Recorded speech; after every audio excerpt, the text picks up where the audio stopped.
Dear students, আশা করি তোমরা সকলেই ভালো আছো। আজ আমি আলোচনা করব তোমাদের ভৌত বিজ্ঞান বা প্রকৃতি বিজ্ঞানের গুরুত্বপূর্ণ প্রশ্ন, যেগুলি তোমরা বাড়িতে ভালোভাবে রিভাইজ করবে।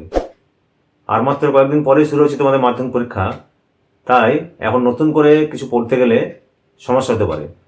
তাই তোমাদের যেগুলি পড়া আছে তার মধ্যেই তোমরা ভালোভাবে গুরুত্বপূর্ণ প্রশ্নগুলি রিভিশন দেবে, তাহলে দেখবে পরীক্ষায় ঠিকঠাক লিখতে পারবে। এখন নতুন কোনো বিষয় পড়তে গেলে হয়তো আগের পড়াগুলির সঙ্গে এখনকার পড়া গুলিয়ে যেতে পারে। তাই আমি সাজেস্ট করছি যে প্রকৃতি বিজ্ঞানের 2 মার্কস এবং 3 মার্কসের যে প্রশ্নগুলি তোমরা ভালোভাবে বাড়িতে রিভাইজ করবে সেগুলি বিষয়ে তোমাদের পাঠ্য বইয়ের 6ষ্ঠ অধ্যায়টি রয়েছে চলতড়িৎ। এই চলতড়িৎ অধ্যায়ের কোন কোন গুরুত্বপূর্ণ প্রশ্নগুলি তোমরা বাড়িতে ভালোভাবে রিভাইজ করবে সেগুলি আজ তোমাদেরকে আমি শেয়ার করছি। দেখবে পরীক্ষার হলে এই অধ্যায় থেকে 2 মার্কস এবং 3 মার্কসের প্রশ্নের উত্তর লেখা তোমাদের কোনো অসুবিধা হবে না।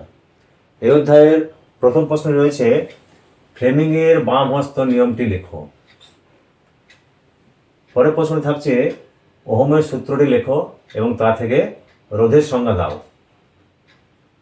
3 নম্বর প্রশ্ন রয়েছে, ভাস্বর বাতির চেয়ে এলইডি বাতি ব্যবহারের 2টি সুবিধা উল্লেখ করো।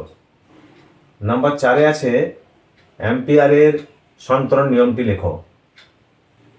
5 নম্বর প্রশ্ন রয়েছে, আর্থিং কি, ইহার প্রয়োজনীয়তা কি। নাম্বার 6 থাকছে, বৈদ্যুতিক হিটারে নাইক্রন তার ব্যবহৃত হয় কেন। 7 নম্বর থাকছে তোমাদের, তড়িৎ চুম্বকীয় আবেশ সংক্রান্ত ফ্যারাডের সূত্রগুলি লেখো। এগুলি গেল তোমাদের 2 মার্কসের গুরুত্বপূর্ণ প্রশ্ন। এরপরে আমরা আসছি 3 মার্কসের গুরুত্বপূর্ণ প্রশ্নগুলি নিয়ে, যেগুলি 2026-এর মাধ্যমিক পরীক্ষার জন্য ভেরি ভেরি ইম্পর্ট্যান্ট। তাই ভিডিওটি স্কিপ না করে শেষ পর্যন্ত দেখবে। 3 মার্কের প্রশ্নের প্রথম প্রশ্নটি রয়েছে, তড়িৎ প্রবাহের তাপীয় ফল সংক্রান্ত জুলের সূত্রগুলি লেখো। প্রশ্নটি 2026 জন্য ভেরি ভেরি ইম্পর্টেন্ট। 2 নম্বরে থাকছে, সমদৈর্ঘ্যের 2টি ধাতব তার এ ও বি একই পদার্থের তৈরি। এ তারটি ব্যাসার্ধ বি তারটি ব্যাসার্ধের দ্বিগুণ হলে তার 2টি রোধের অনুপাত নির্ণয় করো। এই প্রশ্নটিও সমানভাবে গুরুত্বপূর্ণ। এই অধ্যায়ের 3 নম্বর গুরুত্বপূর্ণ প্রশ্ন রয়েছে, ফিউজ তার কাকে বলে, এটিকে বর্তনীর সঙ্গে কিভাবে যুক্ত করা হয়। পরের প্রশ্নটি রয়েছে, ডিসি মোটরের শক্তি কিভাবে বাড়ানো যায়। তার সঙ্গে আরেকটি প্রশ্ন আছে, এসি অপেক্ষা ডিসি ব্যবহারের একটি সুবিধা লেখো। 5 নম্বরে গুরুত্বপূর্ণ প্রশ্ন রয়েছে, তড়িৎ চালক বল ও বিভব প্রবাহের মধ্যে 3টি পার্থক্য লেখো। 6 নম্বরে একটি গাণিতিক সমস্যা বা অঙ্ক রয়েছে, যেটি তোমাদের পরীক্ষার জন্য খুবই গুরুত্বপূর্ণ। এই ধরনেরই কোনো একটি গাণিতিক সমস্যা তোমাদের পরীক্ষায় আসবেই।